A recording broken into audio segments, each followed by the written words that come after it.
Hey guys, what's up? Got another video tutorial for you guys today. Today it is over the Danny Phantom upper armor, the chest and shoulders. In this video I'm going over the assembly process for the foam, and then in a couple other videos I'm going to go over wrapping it with the fabric and how I go about doing that. This is the first time I am making something like this and wrapping it in this way, so come along for the ride and learn with me. Alright, so here I have my chest piece all cut out of 5mm EVA foam, as well as a single ab piece. The pattern says to flip it all in the middle to make one piece. So that's what this looks like. I cut this part right here at an outward angled cut. And then so whenever I put the fabric over this, it still gives it a little bit of three-dimension pop for the chest. And then I traced the ab pattern out as normal, and I just cut a little extra off where I left extra on the top there for gluing, since they kind of overlap. But I want to heat form these to a slight curve. I may put a little bit of an addition here in the chest.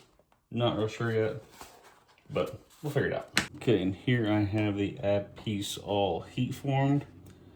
And I know this looks kind of like it might be difficult or intimidating, but it's actually pretty easy. So I applied quite a bit of heat to it, so it's very malleable. And essentially what it is, so I first kind of rolled it, and then I placed my thumbs right about here, and I just squeezed it down like this and folded it, making kind of a, I don't know, whatever shape that is. And then just kind of going back through the edges here and rounding those back out. Yeah, that's how you get that ab shape. Now I'm going to heat the chest. So here I got the chest all heated up. Trying to keep this in frame for you guys so you can see. And I'm basically starting off just by kind of rounding all of the edges. As you can see that it's holding its shape.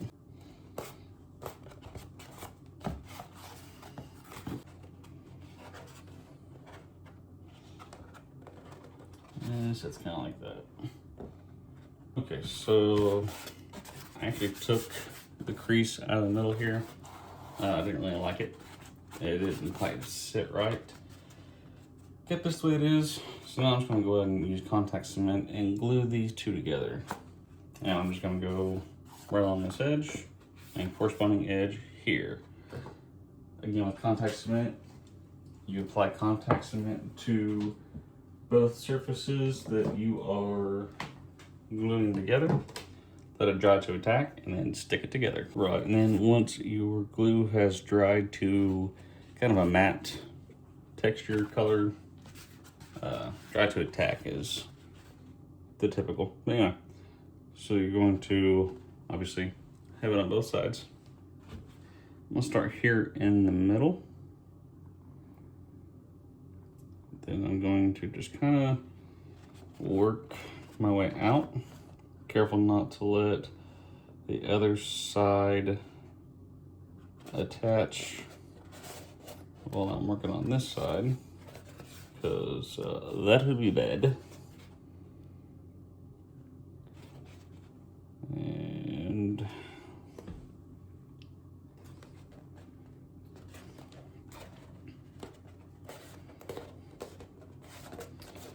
look at that.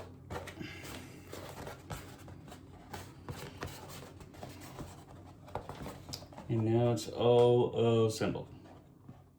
Easy. Okay, so now we're gonna jump to the shoulder pads. So here I've got one already assembled. So that's what it'll look like. And the upper arm guards.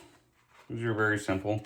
Now this pattern here that is on top is not included in templates. This was a spur of the moment thing that I just wanted to do. It's just when I cut out the foam from the chest is actually the bottom part of that. And then I just took that piece and flipped it and made two of them. Now for the shoulder pads, you want to start off by heat forming it and get it to a curve. So I'm gonna do that real quick. Okay, so it's all nice and flat again and malleable. So I want to start by lining up these edges here and kind of joining them. And when I take this, I'm going to press it on my mannequin on the shoulder. And now it is all nice and curved. You can see this kind of already closes naturally. Now I'm going to apply contact cement to both these edges here. I'm going to close up this dart. Then I'm going to apply contact cement up the center of this one and the corresponding center of this piece. Right, now I've got my contact cement applied on all edges. I'm going to set these off to the side and let them dry. And while they're drying, I'm going to work on the upper arm guard. And I've not heat formed, but I've heated these pieces up to where they lay flat. And that's just to close the pores of the foam so the glue doesn't just soak into it. And I'm gonna use contact cement, both sides of this, but right here as well where I marked it out. Stick it together, and then I'm gonna actually heat form it to be the proper shape. Okay, now I've got both of these all coated in glue, and now these are dry to attack and ready to assemble. And what I'm gonna do here is I'm gonna start from the outside, making sure that my edge is lined up there, and work my way to the center. And basically just kind of forcing it to fit. If you can, start with the top seam, or the top edge, the outside edge of your foam, and join it together first, and then push your backside in. That will help your seams be much smoother and lay better and flatter. And now I'm going to just, put the two halves together. I'm going to start here at the bottom and lining up my hash marks. I don't know if you can tell, but I'm holding it at an angle, and that's so I get a nice flat seam on top, which if you're painting this will help a bunch when it comes to your post-processing cleanup, because it's less sanding, less filling you've got to do. Now I am wrapping these in fabric, so I'm not really too terribly worried about the seams,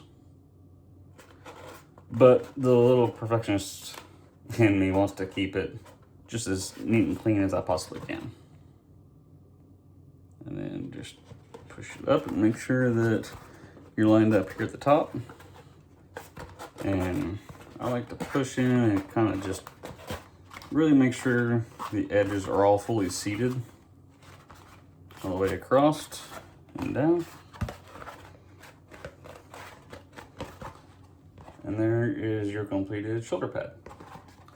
And now that's assembled, now these are dried enough to attack. If you get impatient and don't want to wait, take a heat gun and blast it a little bit and it'll dry it faster. And now you just line up your piece with your outline. Try to move this where you guys can actually see.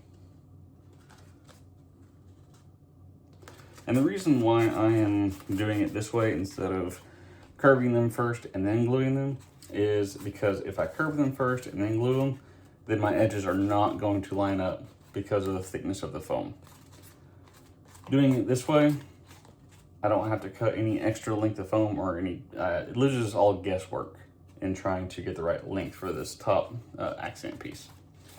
And now that is glued, I'm gonna take my heat gun and I'm going to heat it up enough so I can form it into the proper shape. I'm gonna be applying most of the heat to the back since heat will reactivate contact cement and make it come off. So I will heat the front a little, just not as much as I am the back. All right, here I've got it all heat formed, and I'm just rolling it into basically a half circle. Make sure all my edges are straight and everything. And just kind of place it on here to test fit and make sure that it's a proper roll to it, like that. And yeah, I like that. That is good. Well, alright guys, that does it for this video. I hope you guys enjoyed it. Don't forget to like and subscribe to see what's coming up next. Hit that little bell notification. And always remember, there are no mistakes in cosplay, only battle damage. You guys have a great one.